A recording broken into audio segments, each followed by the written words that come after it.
Tuesday's first video for you is first news story is about arrested Ethiopian journalists, activists and some fighters.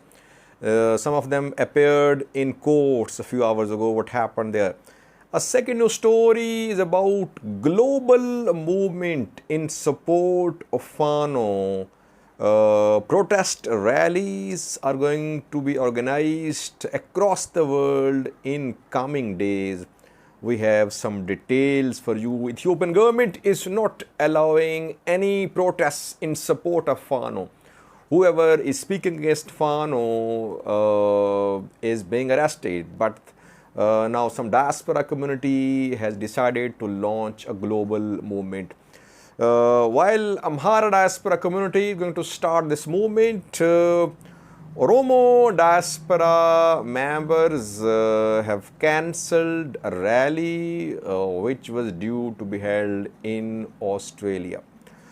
Thirdly, viewers, Tigray-backed news sources are sharing stories, interviews of captured Eritrean soldiers who are admitting on camera that they have committed atrocities, they have committed rape, killings, lootings.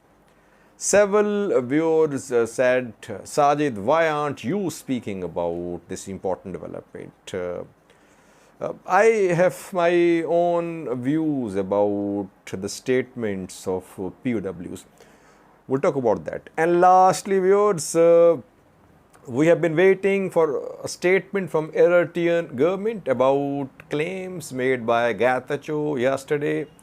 Though no official statement released so far by Eritrean government, but some bits and pieces of information have been shared by those sources, those accounts which are backed by Eritrean government. What are these people saying about escalation on Tigray Eritrea border?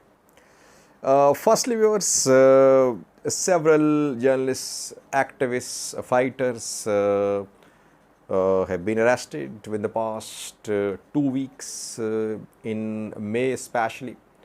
Now they're being taken to courts. Some of them have been released. Some have been some are still in prison, and court granted physical custody. Solomon Shome, journalist, was taken to a court a few hours ago, and the court granted 7-day physical remand to police. So he has not been released. What was he charged with? He was charged with inciting violence. Miaza Muhammad also appeared at a court, and after arguments, a 7-day physical custody was granted to police, not released. Amhara Minilik Fano Brigade Commander Antene reportedly also was taken to a court, but no decision has been made so far. This Fano Minilik Brigade commander and his companions, they tried to enter Volkayet from Gondar. They were arrested somewhere in North Gondar.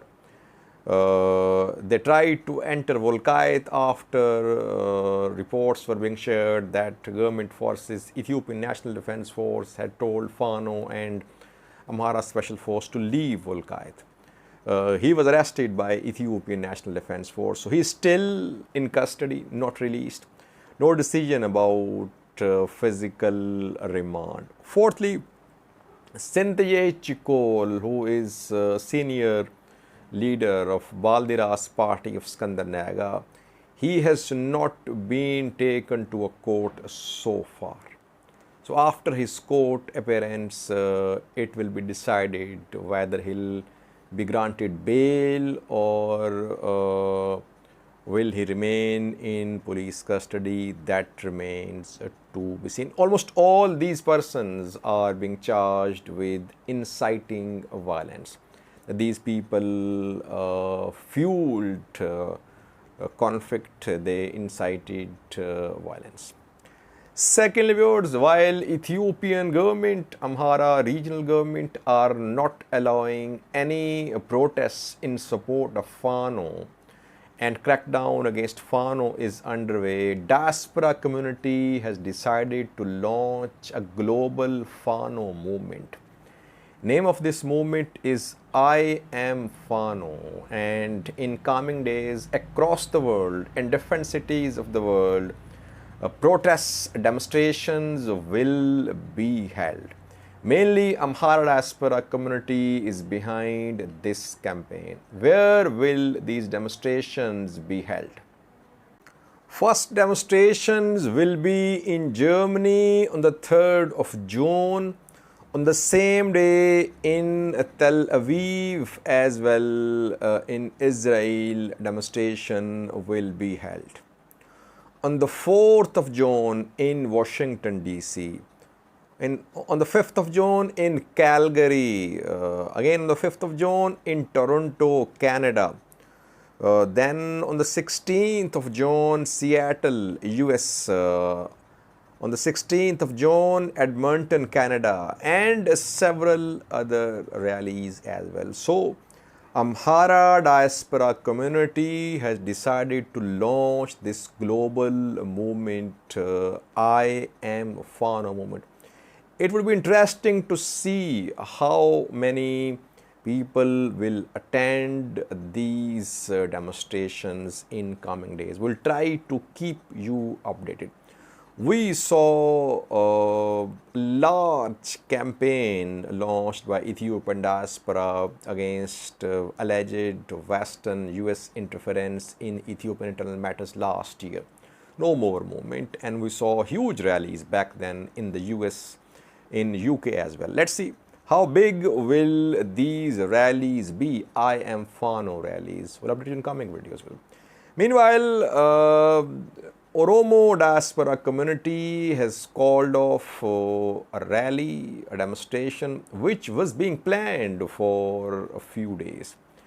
The demonstration was due to be held in Melbourne, Australia. Hands off Ethiopia, hands off Oromia, sorry, was the slogan of this rally. So, hands off Oromia rally has been cancelled. Oromo diaspora, I always say, is not as united as Tigrayan as Amhara diaspora. Now, Jawar and Bakle are visiting Europe and US. I think after these visits, we could see more splits. Why? Because there are some sections which are supporting OLA, some are supporting Ethiopian government, some are supporting Jawar Bakle Garba party. So, can Jawar and Bakle Garba unite this diaspora? That remains to be seen. And will they try to cut off funding to OLA from diaspora? It is being said, but we don't have any reliable information.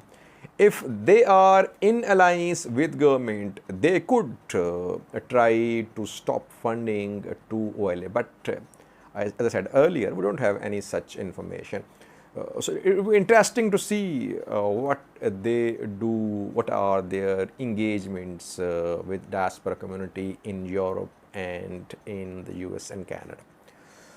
Thirdly, viewers, Tigray backed news sources are now sharing pictures, videos, interviews of Eritrean soldiers who were taken prisoner by Tigray fighters in last week's engagement. People say, Sajid, you are not covering these statements. What are these soldiers saying? They are admitting that they were involved in killings, rapes, atrocities, lootings. They killed people in Shiraro, in Adwa, in Adegrad. They raped women. They stole items, household items. Now, my position about statement of POWs has been very clear for several months. POWs are always under duress. Their statements are not that you can rely on. They are under duress. Whatever is being told to them, they'll speak. Otherwise, they'll be tortured, they'll face consequences. So, we should not rely on these statements. These statements will be used as propaganda by Tigray-backed news sources. That is how I understand the statements. If Tigrayan fighters, Tigrayan soldiers are captured by Eritrean military, they'll also admit that they have been involved in atrocities against Eritreans. So the statements will be reliable if some independent body records the statements and if they are in custody of some independent body. As long as they are in the custody of police, in the custody of Tigray forces, I don't think that we should just believe whatever they are saying. It's not that they are totally lying. Yes, they might have been involved in these atrocities. But having said that, the statements are not being recorded in an environment which is free, without any pressure upon them. Now, lastly, viewers, we have a new story about Eritrean position regarding the border fighting, border escalation, which happened last week. Tigray has made itself clear. Tigray's position is that Eritrean military launched this offensive on Tigray territories, deep into Tigray, around 40 kilometers from border areas. Eritrean forces tried to take control of Tigray territories, but Eritrean forces suffered losses. They had to retreat. 300 soldiers of EDF were killed and wounded, and 4 have been captured. This is Tigray's position. And Tigray says that Eritrea wants to prolong this conflict. Eritrean government so far has not released any statement. But some persons, some accounts which are backed by Eritrean government, they have shared some information. They say that Tigray forces started this provocation, but they were hit hard and they had to retreat, and now they are playing victim card. That is what they are saying, and they further claim that Adagarat hospital is full of injured soldiers who were injured on Tigray-Eritrea border, in Tigray-Eritrea border fighting. No official statement from Eritrean government. There are 3 parties who can speak about this conflict, the start of this conflict, how it started. Tigray, Eritrea, Ethiopian government. Ethiopian government is largely silent. It says it does not have information about what happened there. Tigray says Eritrea started it. Eritrea is silent, but through some unofficial sources, it says that Tigray started this conflict. Whoever started it, viewers, Tigray-Eritrea tensions could not be de-escalated, because so far we have not seen any political engagement between these 2 parties. Tigray and Ethiopian federal government, they have been involved at some level in talks. And if there is no political engagement between Tigray and Eritrea, sooner or later, war will break out. Tigray, as I said in the previous video, says that it has been destroyed economically, mainly due to Eritrean participation. Eritrea wants to decimate TPLF. Eritrea says TPLF is a threat to Eritrea. So, as long as there is this perception on both sides about each other, there cannot be peace.